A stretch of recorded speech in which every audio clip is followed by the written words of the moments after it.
interesting also. Very good, very good.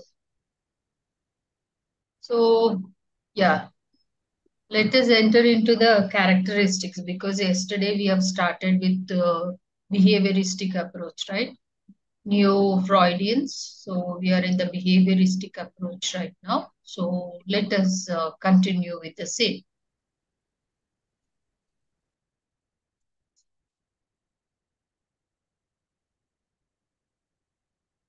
Yeah.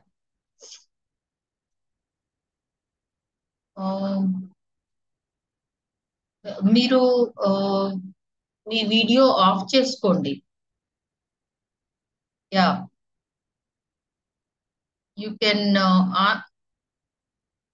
Yes thank you.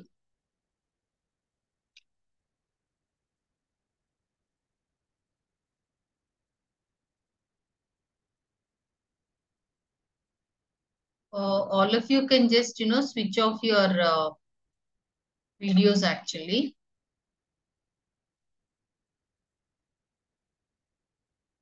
Yeah.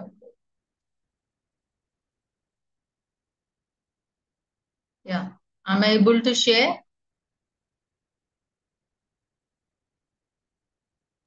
Yes, ma'am. Yes, ma'am. కొంచెం ఇదే అవుతుంది. Okay, ఇది ఇక్కడ కొంచెం మీది. So today we will be doing the characteristics here. So under characteristics, behavioristic therapy is basically about the observed behavior, isn't it, right? So here most of the behavioral issues or problems, especially like anxiety, fear, or any other behavioral problem, generally they can be modified through these techniques, behavioral therapy techniques. And here clients, they're very much aware of themselves. They have a very active role also to participate from in the treatment, because there is a lot of like involvement of the client. Of course, both therapist as well as the client here. And general goal of the approach is to basically identify the problem behavior, and whatever like maladaptive behavior or problem behavior is there, that is to be controlled or diminished, or right. So what are the characteristics here you mean to if you see, basically it is highly scientific.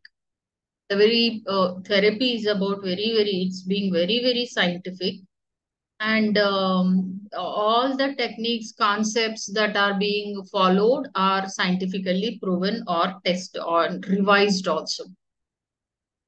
And number two, second characteristic is behavior is generally is learned. That's exactly what the behaviorist believe in, right?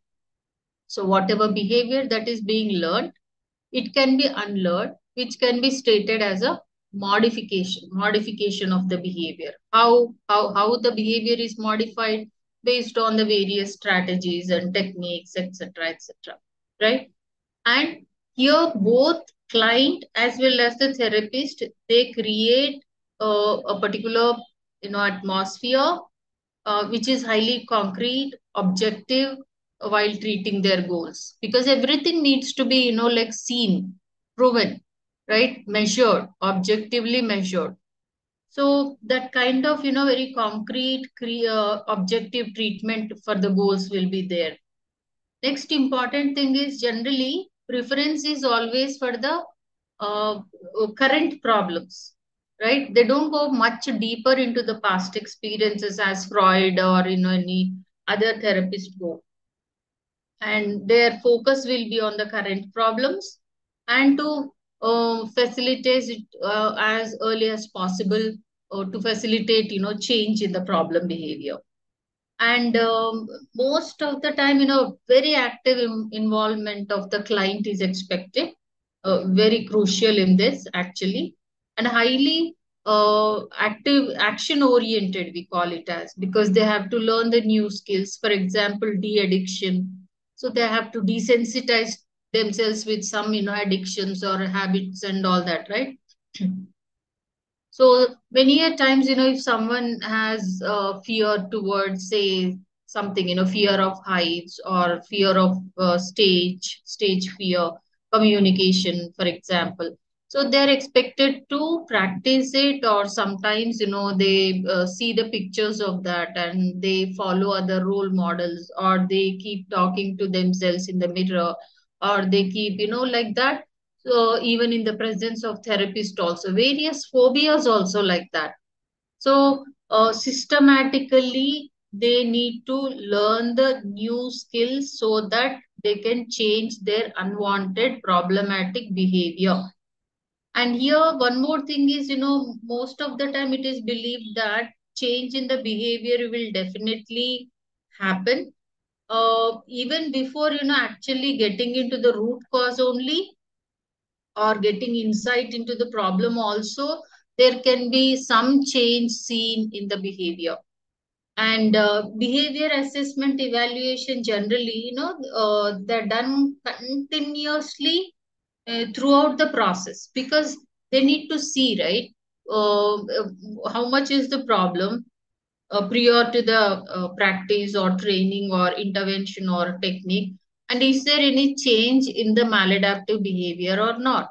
So these continuous assessment and evaluations will be taking place.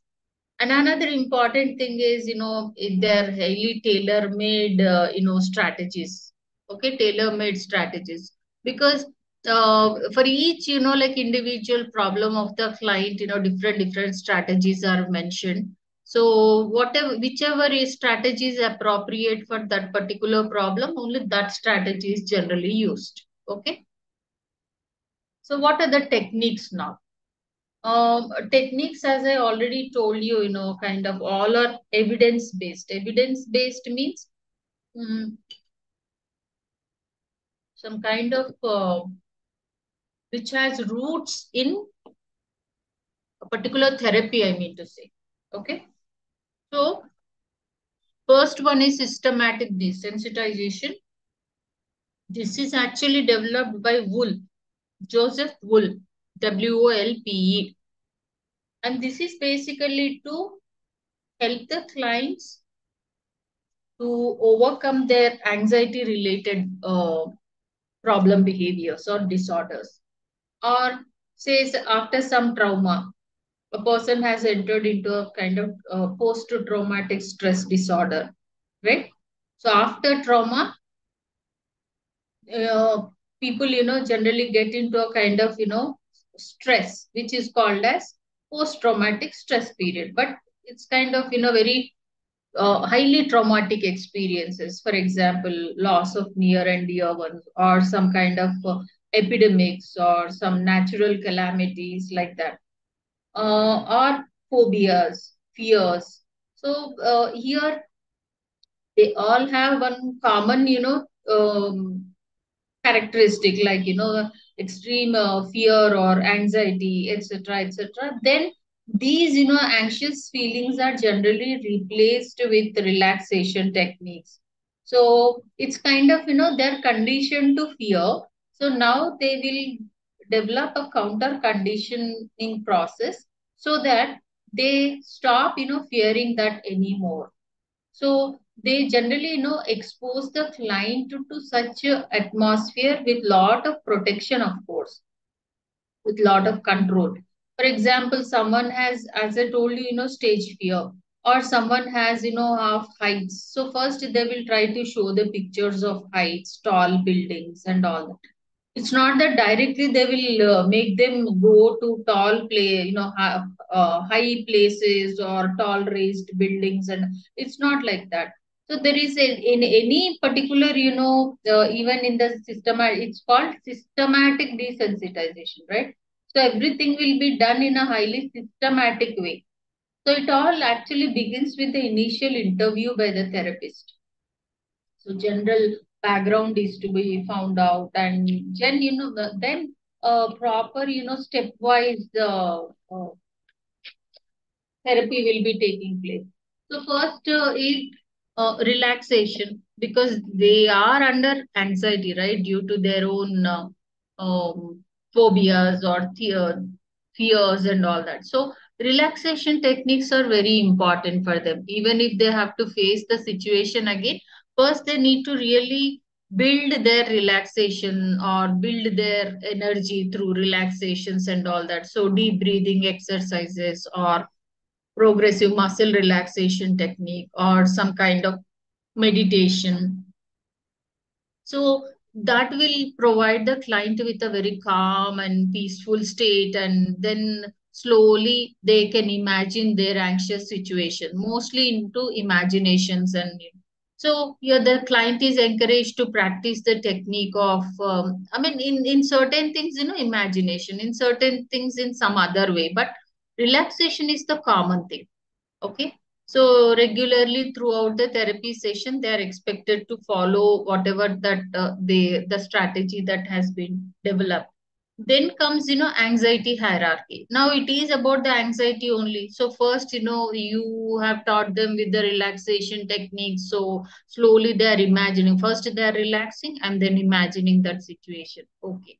So then, anxiety therapist then works along with the client, slowly, construct that kind of, hierarchy.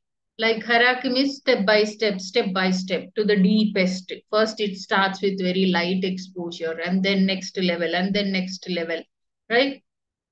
So here of whatever that they are anxious about, it could be objects or situations or events, or anxiety provoking, I mean to say. So with a scale of, almost zero it starts, and to the extreme provocation of 100 also it reaches.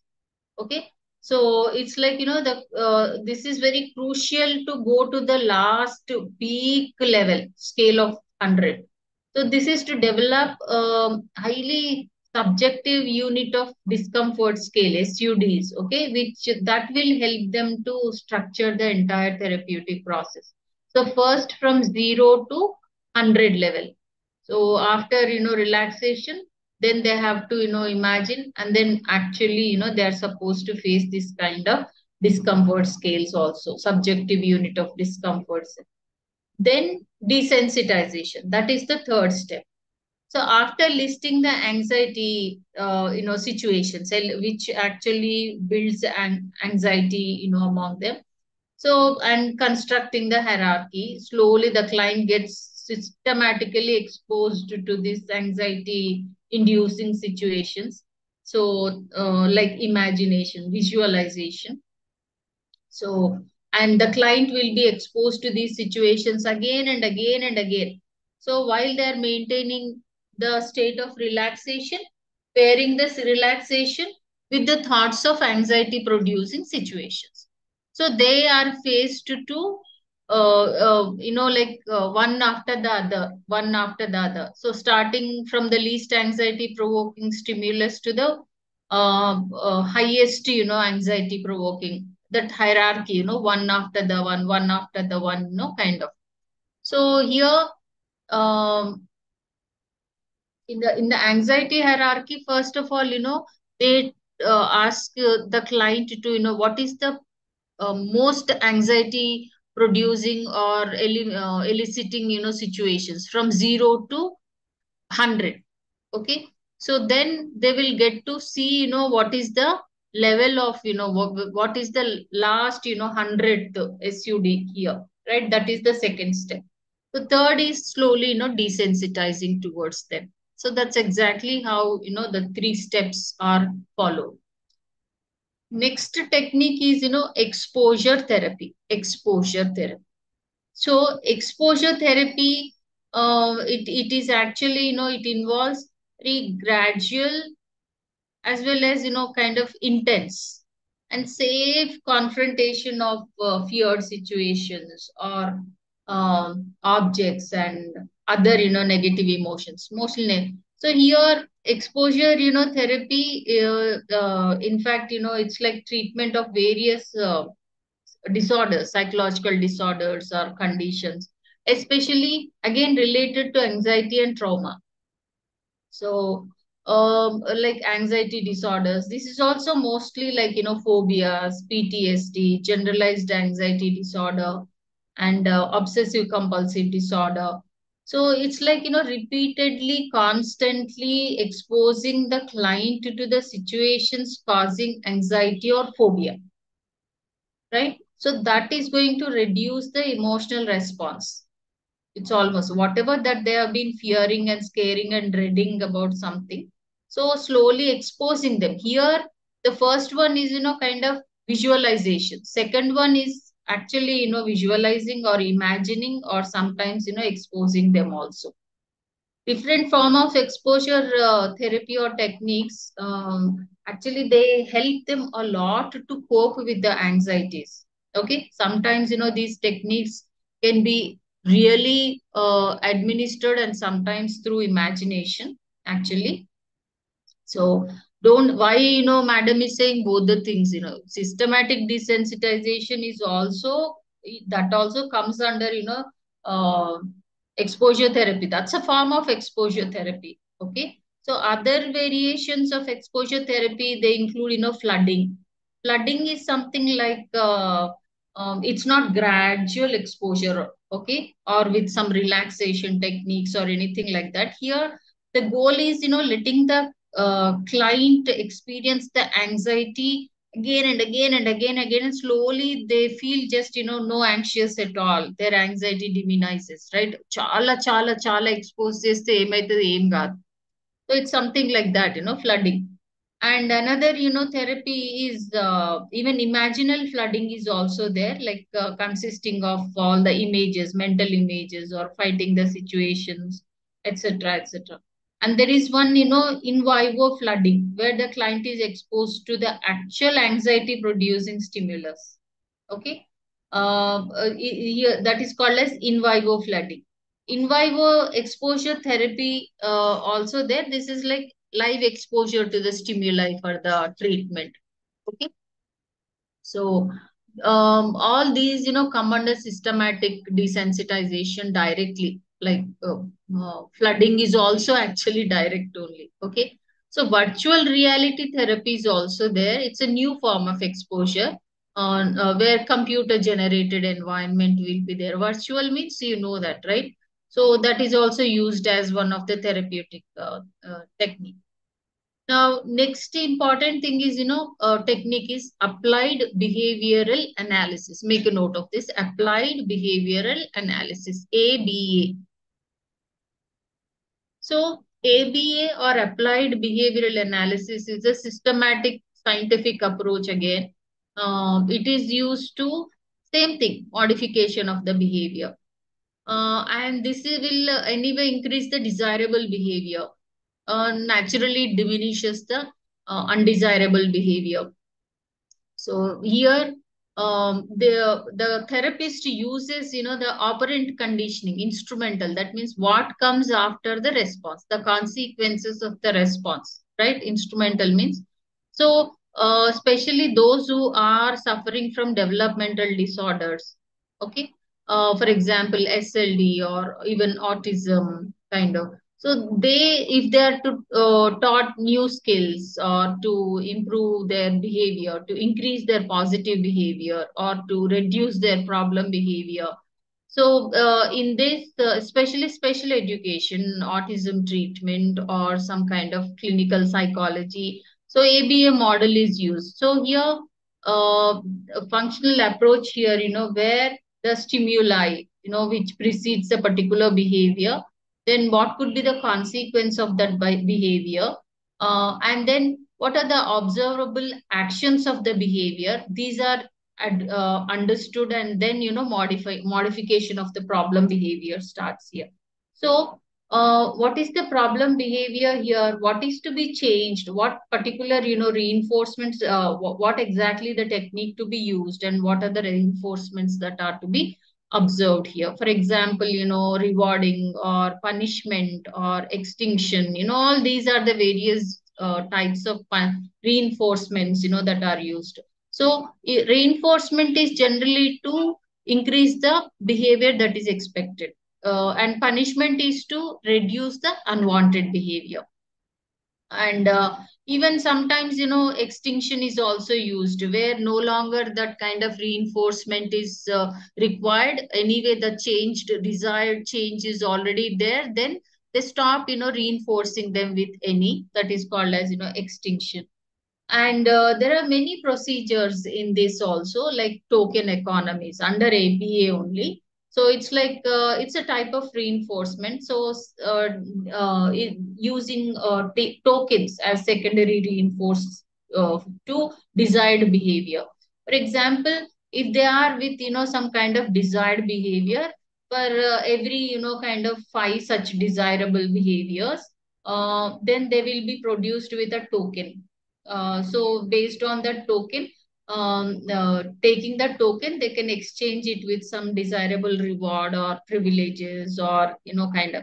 So these are most commonly used in clinical settings or institutions to encourage the skill behavior, skill development or change in the behavior. Then another technique is shaping.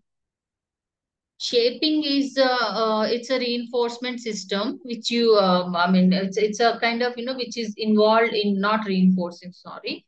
It involves using small steps to teach a new skill. Okay, so instead of going to the final behavior, which could be complex at times, so they involve reinforcing the small, close to desired behavior. So first, they keep the books properly, and then, they make up their own place to sit and study. So slowly, one after that. So once they start with, page homework, and then, slowly they start with maybe 15 minutes and then 30 minutes and then maybe an hour. So that's a kind of gradually shaping and changing their behavior accordingly. Okay, guiding the individuals towards their target behavior, whatever is the target. So definitely, it is even to reduce some problem behaviors also. So very effective, especially they when they are supposed to learn some kind of little bit complex skills. So they have to be stepped, like divided into manageable steps, and one step after the another is generally learned. And application to group counseling here is another important thing. Generally, in behavioral counseling here, group counseling is also another, other than individual counseling, group counseling is also very much, promoted. And considerable, kind of group members or clients, generally there are many such behaviors. I mean, behavior where a group needs to undergo the training or counseling. So it's like, similar skills to the entire group. It's like, so improving the social skills, for example, for the entire group. So it's kind of, some behavioral technique for the target group. So here, two prominent, behavioral group therapy techniques generally used is social skills training is one thing, and it depends upon the type of population here. So the clients, generally are taught with role plays, and it's like, to practice the skills, right? So different situations are given, and then they are asked to play the role plays here. So client or one of the clients must be acting as model who can effectively deal with the problem situations here. So clients are taught with such some techniques or skills, suggestions, and then feedback is given immediately. So they are encouraged to apply the same skills that they are taught in this, in the real life situations also. So this is very applicable and useful technique here. Next is assertive training. That is also a group counseling skill only. Assertive, it is designed like, for those who have difficulty in expressing any negative feeling, including saying no. So here, ascertain especially according to Alberti and Imons, that teaching the client to understand the difference between what is actually being assertive and what is being aggressive. Okay. So it's like, the passive behaviors and what is like, through role plays also. So educating them like, about how their responsibilities, at the same time their right to say no, right to, express themselves. It's, I mean, similar to social skills training, applying and practicing the assertiveness skills in real life. That is very important, and they are taught in that way. I mean, they're trained in that particular way. So, yeah, any doubts up till now? No, ma'am. No, Okay. ma'am. So, next, approach is humanistic. Humanistic approach. So, humanistic approach, I think so many times we have been talking about, almost all the approaches, just the main, important, the comprehensive, like models or comprehensive, view about each and every approach we have already discussed. But with regard to humanistic, we should say that it again, a very, very special approach, because it's all about client centered, and Rogers therapy, person centered therapy, gestalt therapy, existential therapy, right? So it's all like, other, there are many other relationship oriented and experiential, kind of approaches come under humanistic approaches. So they differ in their own, philosophy. Even humanistic and existential approaches, they do differ as well, right? Though both of them, quite a few of them come under this. They're very much different from psychodynamic and behavioral approaches. But even among them also, they have certain differences here, right? So like both the approaches, that is humanistic and existential, they focus on understanding what are the subjective experiences of the person, what, how, unique is the person, what is their individuality, what is their ability to take decisions consciously, and what are the constructive, ways or positivities in the nature of that person. So all these are, generally looked into from humanistic perspective. So generally, this humanism, it plays a very the humanist or humanism, takes more of optimistic position, right? So it sees individuals as having, their own inner potential. So they will be able to reach that final state called self-actualization. They have the capability or ability to see meaning for their life. This is what is believed. Existentialism,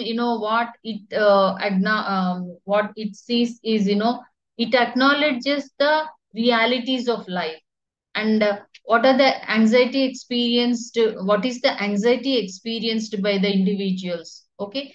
Especially when they are in the process of creating an identity for their self, uh, uh, which actually world probably, lacks in that, who lacks that intrinsic meaning in their life. Okay.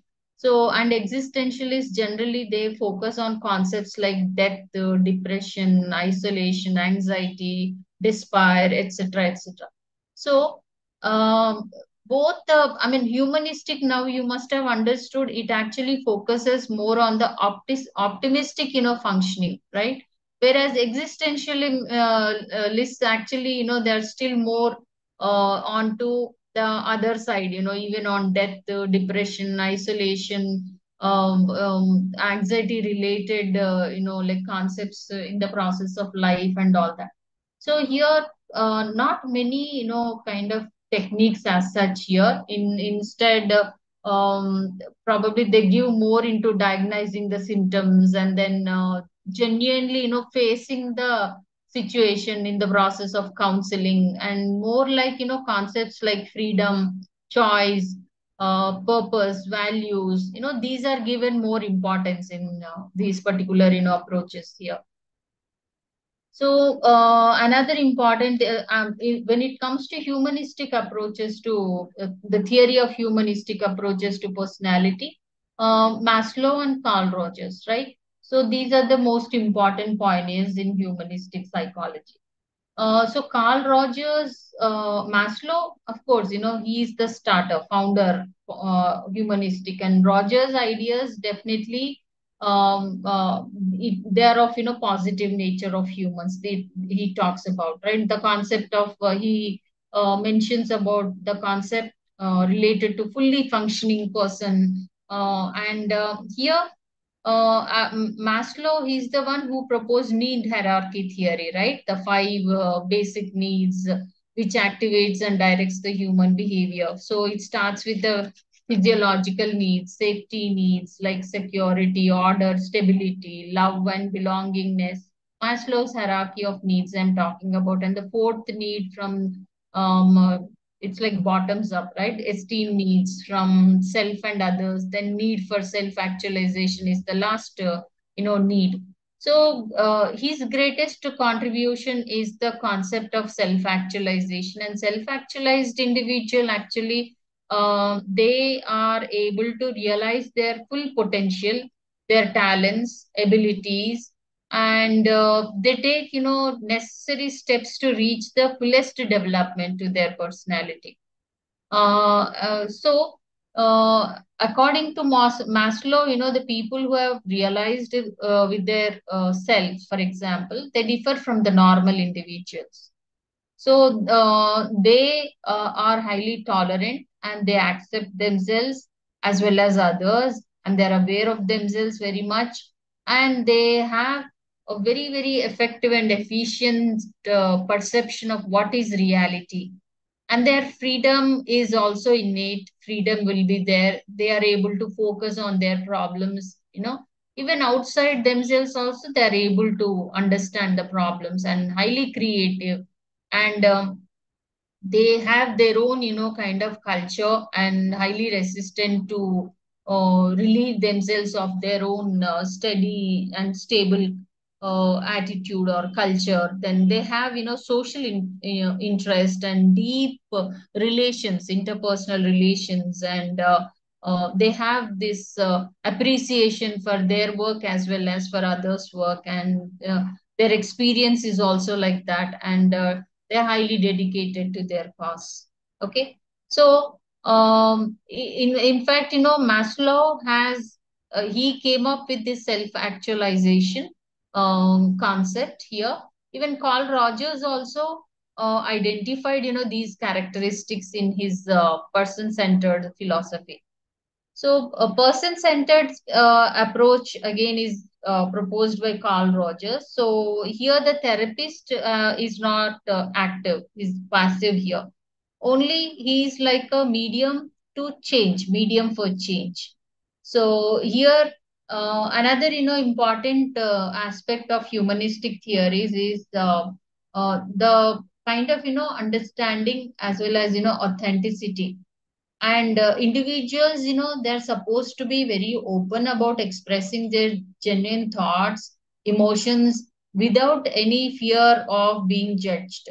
So then only there could be a kind of attachment or connection or association which is psychological, and this would promote self awareness and even personal development also. That's what humanists think. So these theories actually, what they emphasizes the holistic, complete nature of the individuals. So they try to, kind of focus on the connection between thoughts, emotions, and behaviors, and of course from the social context.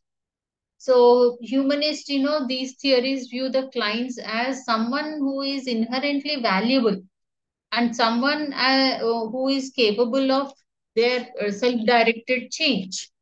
So that is very, very, kind of very optimistic about their client. They believe in their client's innate ability and capacity to look into their own self as well as, grow as a very self, fulfilling person. So these are the most important here. So in the humanistic, approach here, especially in person-centered therapy, three important requirements from the therapist side, which we have many times, discussed till now, like genuineness or congruence from the counselor side, right? Very authentic and integratedness, with the client during therapy, and this should be continued till the last. It's not like only during this situation and after this it will be it's not like that. So it's like one must understand that even counselors are also in the journey of self actualization, right? So even counselor also must take necessary steps to reflect into their own self, and sometimes they might be thinking something about themselves, but the actual self could be something different, right? So it's very important for the therapist to look into their own gaps as well, so that they can fill the gaps and try to become a self-actualized person. So that will only kind of increase this kind of congruence or genuineness, I mean to say. And next important requirement from the therapist side is unconditional positive regard. So every human being is capable of goodness, right? Good. So without being any judgment and bias, person-centered therapist needs to communicate their very deep respect, genuine care towards the client. So all this, constitutes unconditional positive regard only. So counselor is not supposed to have any kind of preconceived notion because he is coming from this age group or that kind of profession or this particular gender or that particular race, nothing like that. Very genuine care and highly empathetic empathy towards client. And next important is, yeah, accurate empathic understanding. That is striving to it's like sensitive towards the feelings and understanding them accurately. And here they must feel so deeply and intensely to recognize and resolve any kind of inconsistency that exists in the client. So this is possible only through deep understanding, right? So, and here the experiences of the client, which are highly subjective, right? So but still the therapist must be able to feel those things, being very sensitive towards those experiences. And it is definitely not sympathy. Empathy is almost like what the client is feeling the same as a client feels about their experiences. So that only will help them to understand their problem as it is, and they will be able to find a solution to it. And three conditions that are related to the client and the counselor. That means, something related to the counselor and client relationship here I'm talking about. So what are the three conditions means, client incongruence. It's called as. First one is the three conditions related to the client and client, counselor and client relationship. Okay. One is, this client incongruence. That means, client is motivated to go on the journey of exploring self because they perceive an incongruence between their ideal self and real self, right? And then client counselor relationship is another one. So they have to establish a kind of contract, which is of course highly psychological contract, you can say that. Okay. And they should be very much committed in this particular journey that they have started. And counselor is supposed to have that kind of uh, what do you call that, very unwavering acceptance. It is called as unwavering acceptance. And that will only is going to support throughout the counseling process or therapeutic process. And next important thing condition is client's perception. Client should always be receptive and open to understand counselor's attitude. If the counselor is, like unconditionally showing, their positive regard and empathy and all that, the client should be able to understand that yes, my therapist has this positive regard towards me, and he or she is, highly unconditional about it and has lots of, empathy towards, me. So even expressions are also important here, right? So it's like, I know it would have been very difficult for you to watch your child suffer, something like this, It's very small, statements, but the statements which will convey to the client that, he's understanding, the therapist is understanding, and therapist is definitely, genuine while expressing so. And the client should be able to see the real, person when the therapist is saying so. So here, yes, negative statements will also be there, right? So one should be, kind of, there could be certain uh, such kind of affiliative negative responses could also be there. So it like, directly ask the client whether his statements or some kind of, perceptions are accurate or some kind of, So here, it has, kind of lot of influence. Person-centered approach have such a strong influence on in the field of counseling psychology. So Carl Rogers, he himself has recognized his ideologies and theories are as a big change, radical, and in fact, it has bring in, it brought uh, kind of in great change, I would say, kind of. He challenged, what all commonly accepted counseling procedures were there. He challenged all of them. So we would be, still discussing deeply about person-centered therapy in coming sections also again. And you will also be doing in the counseling skills class also. So you better first understand the theories and concepts in detail. So, the goal of humanistic counseling by now you must have understood, like, it is to basically, it's the final, growth of the client, because it is believed that they have the innate ability to understand themselves. They have the innate ability to reach that kind of final stage called self-actualization and growth, personal growth. So, what exactly is to be explored for a therapist naturally? It is about, what is that uniqueness of the client, their values, goals, what are their aspirations. And here, the counselor has to cooperate or collaborate with the client so that they can develop some kind of strategies, which would be enabling the client for this kind of, a desired positive change. So here the approach, encourages clients to work on their strengths, emphasize on their strengths so that they can overcome the challenges and they can make their own choices, which are again very much authentic and which should be able to make them, grow as a person.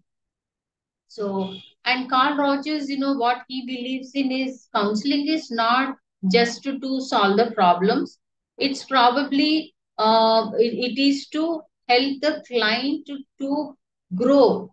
That is for personal growth, which will help them to identify the problems and cope with the problems, not just now, but in future too.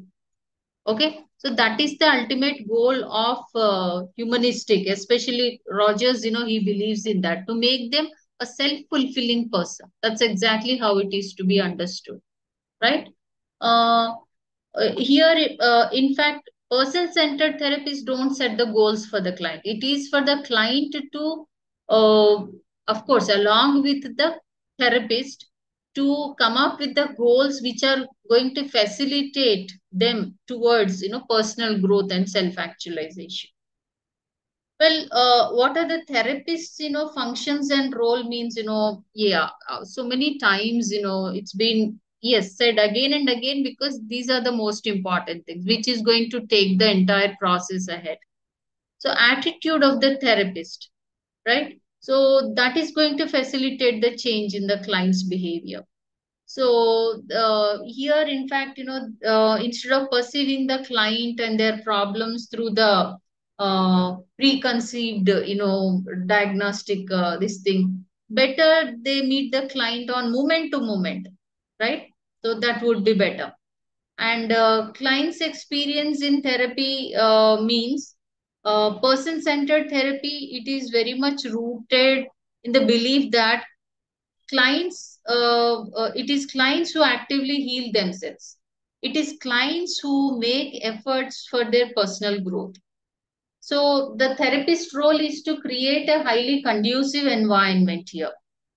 That is only going to help the client for self exploration, expression of their experiences, about their behavior, about their feelings, views of the world, all this, right? So it's a kind of, these experiences again, it's like, identifying what is their perceived self, what is their real self, is there any kind of difference between these two, between real self and perceived self, if there is any kind of discrepancy, right? So these are the most important things. This discrepancy, if it is, guided by the therapist, if it is understood, then it is going to be a kind of, towards a successful, like goal achievement. Otherwise, if there is a kind of, discrepancy between what they think about themselves is very much different from their real self, then it is going to be completely, basically helpless, indecisive, highly vulnerable, distressed, powerless, and all that. So clients, all these interests must be taken into consider. All these things are to be taken into consideration.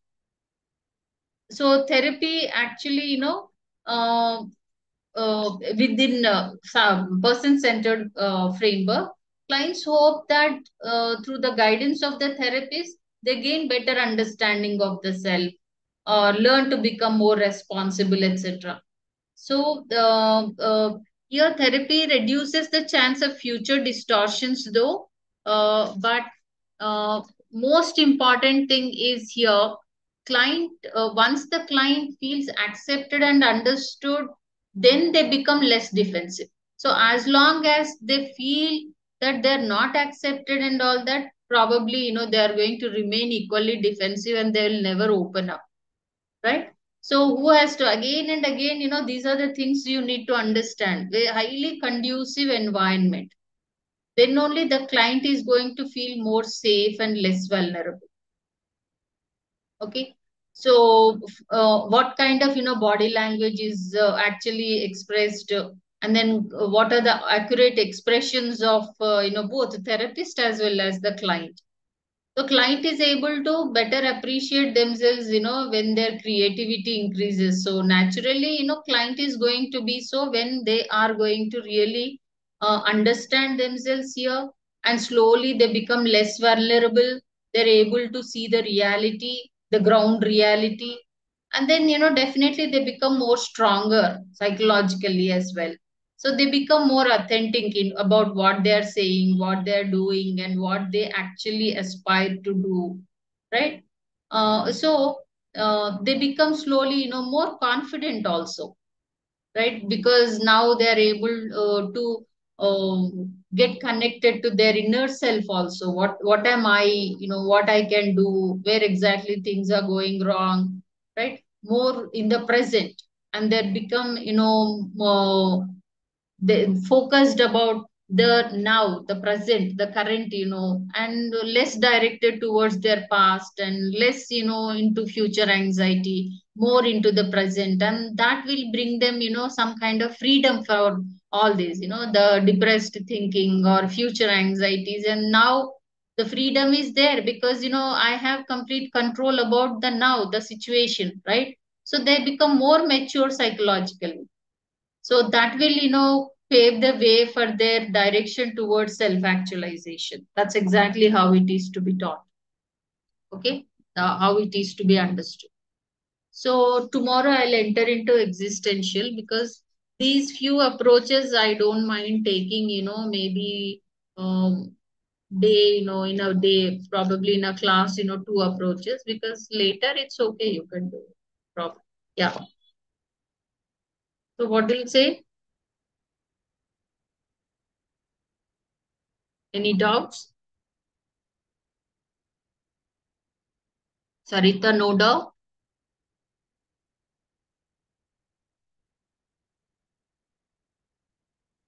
Okay.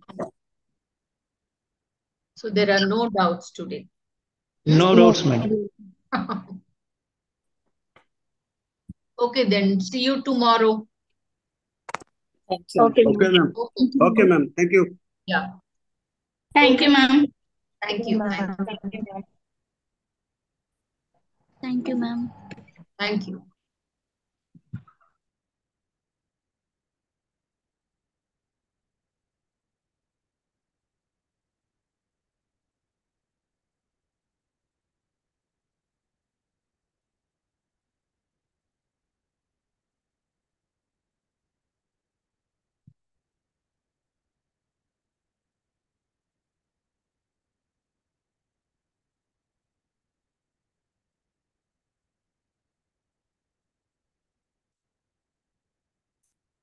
Huh? ముగ్గురు కూడా పెడితే మన దగ్గర ఎందుకు మాట్లాడు?